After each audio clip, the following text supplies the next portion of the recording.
เรื่องใจซอกใจใส่កាលពីព្រេងនាយមានបរិសពីរនាក់ជាសម្លាញ់នឹងគ្នាម្នាក់ឈ្មោះចៅសៅម្នាក់ឈ្មោះចៅសុកបានបួសនៅវត្តជាមួយគ្នាលុះបួសយូរបន្តិចក៏សឹកមកវិញហើយក៏ជាសម្លាញ់នឹងគ្នាទៀតសម្លាញ់ថ្ងៃមុខតើឯងគិតធ្វើអ្វីបន្តទៀតគ្នាមិនតន់គិតនៅឡើយទេមិនន័យទេសម្លាញ់គិតមួយជំហានដើរមួយជំហានចុះឯងឆ្លាតអញ្ចឹងថ្ងៃក្រោយប្រកាសជាបានខ្ពស់មុខខ្ពស់មាត់រស់នៅសុខស្រួលមានទ្រព្យសម្បត្តិចំណែកគ្នាវិញថ្ងៃមុខមិននឹងទៅជាយ៉ាងណាទេកុំមើលស្រាលខ្លួនឯងបែបនេះអីសម្លាញ់មនុស្សយើងកើតមកសុទ្ធតែមានភាពខ្លាំងរៀងៗខ្លួនហើយមិនថាថ្ងៃក្រោយទៅជាយ៉ាងណាពួកយើងពីរនាក់នៅតែជាសម្លាញ់នឹងគ្នាបើមានអ្នកណាក្រត្រូវតែជួយគ្នាមិនបោះបង់គ្នាឡើយក្នុងមួយជីវិតនេះគ្នាសំណាងបំផុតដែលមានឯងជាមិត្តសម្លាញ់របស់គ្នាក្រោយមកបរិសទាំងពីរនាក់ក៏មានប្រពន្ធកូនរស់នៅប្រកបរបររកស៊ីទីតីពីគ្នាចៅសុកលុះរកស៊ីយូរទៅក៏មានទ្រព្យរបស់ច្រើនឯចៅសៅល្ងងខ្លៅក្រលំបាកហើយប្រពន្ធមានសហាយផងអ្នកអើយមើលណែខ្ញុំលក់ត្រីទិញបានអីវ៉ាន់ច្រើនណាស់ល្មៀតបុកប្រេងម្សៅហើយនឹងសម្លៀកបំពាក់ថ្មីទៀតផងខ្ញុំទិញអស់ហើយចុះបើឯងទិញរបស់អស់នឹងអស់អញ្ចឹងចុះបានប្រាក់អាណាទិញអំបិលអង្ករទឹកត្រីទៅហើយត្រឹមអង្ករទឹកត្រីនឹងណាចាំខ្ញុំទៅជឿគេសិនក៏បានដែរតែបងមិនចង់ឲ្យជំពាក់បំណុលគេសោះហើយបើលក់ត្រីអស់ទៅហើយមិនទុកខ្លះសោះអញ្ចឹងល្ងាចនេះយើងបានអីឆីទៅហើយរឿងច្រើនមែនប៉ុណ្ណឹងក៏ស្មុគស្មាញដែរបើហុកនៅមានប៉ុនមេដៃមេជើងហ្នឹងចាំដាក់ដាំបាយឆ្អិនរួចខ្ចប់ស្លឹកចេកយកទៅចំហុយប៉ុណ្ណឹងក៏រួចមួយពេលហើយ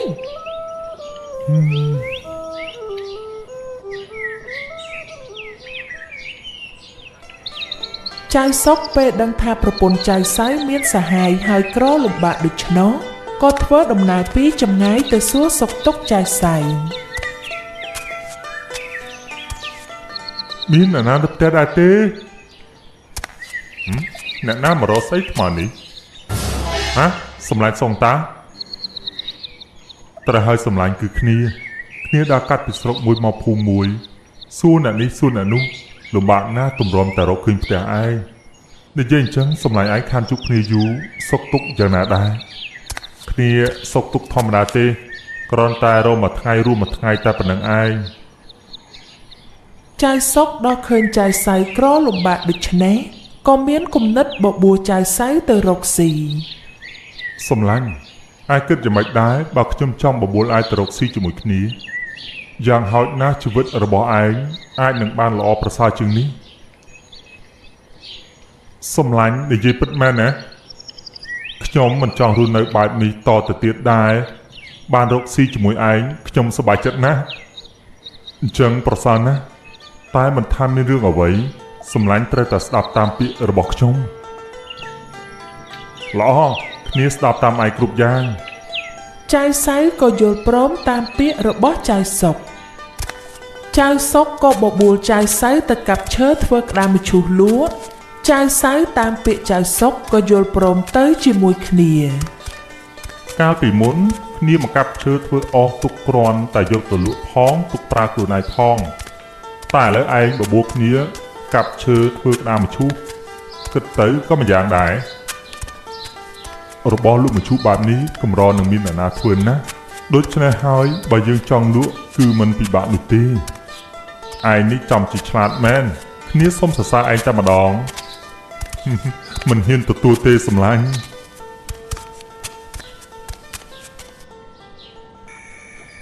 ឯកូនសេដ្ឋីដែលមានសហាយនឹងនាងពេញដែលជាប្រពន្ធចៅសៅកាលបើឃើញចៅសៅមិននៅផ្ទះដូច្នេះក៏ទៅដេកនឹងប្រពន្ធចៅសៅក្រអូបណាស់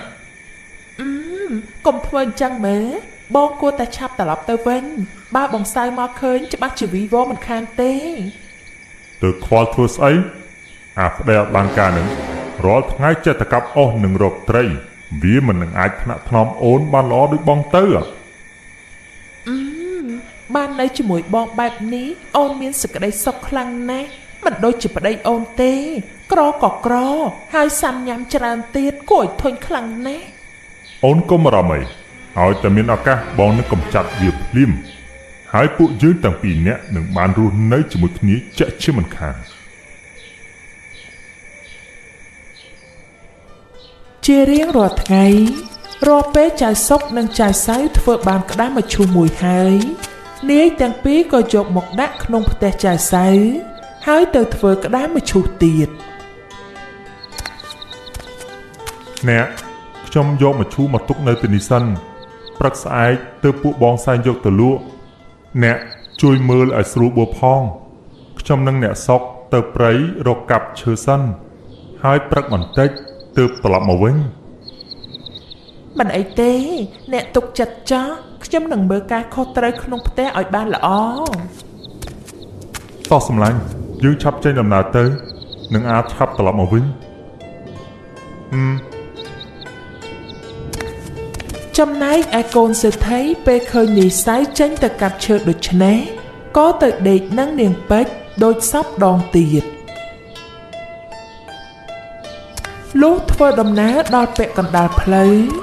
ចៅសុកក៏ធ្វើជាឈររេរាបងអង្គដំណើរមិនចង់ទៅមុខហើយក៏ឈប់អង្គុយក្រោមដើមឈើធំមួយ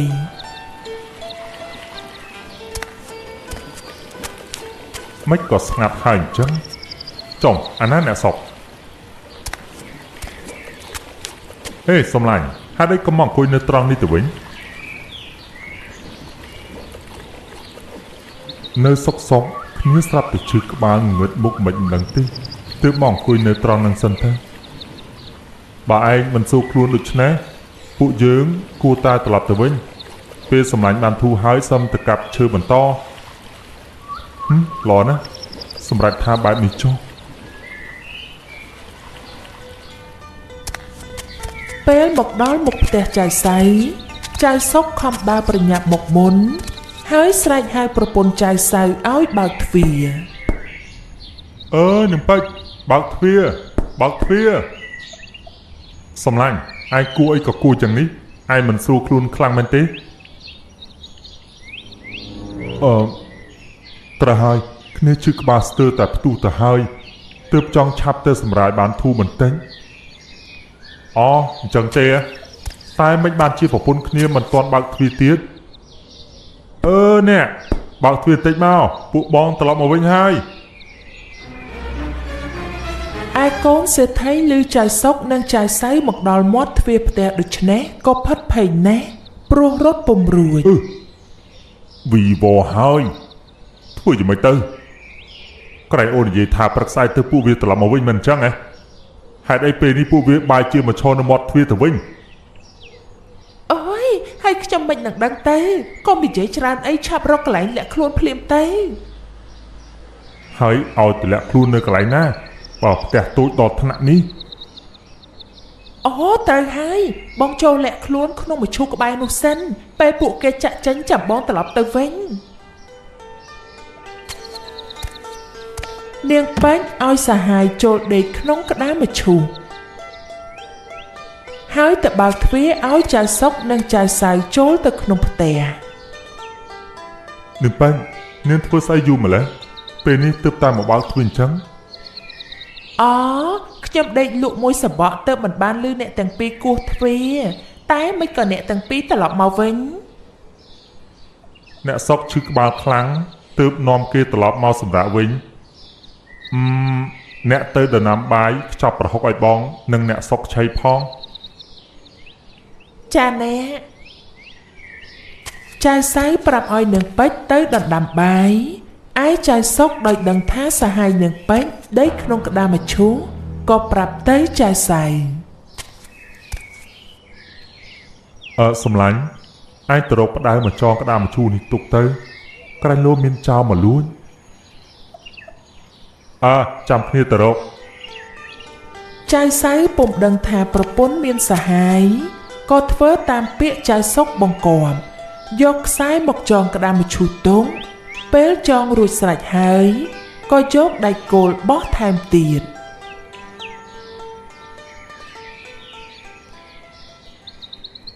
លុះព្រឹកឡើងចាយសៅប្រើប្រពន្ធឲ្យទៅទិញអីវ៉ាន់ហើយនាងពេញក៏ហួសទៅប្រាប់សេដ្ឋី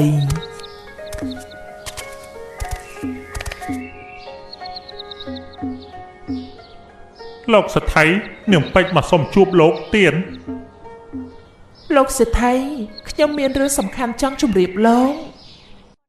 មានរឿងស្អីឆាប់និយាយមកគឺណែ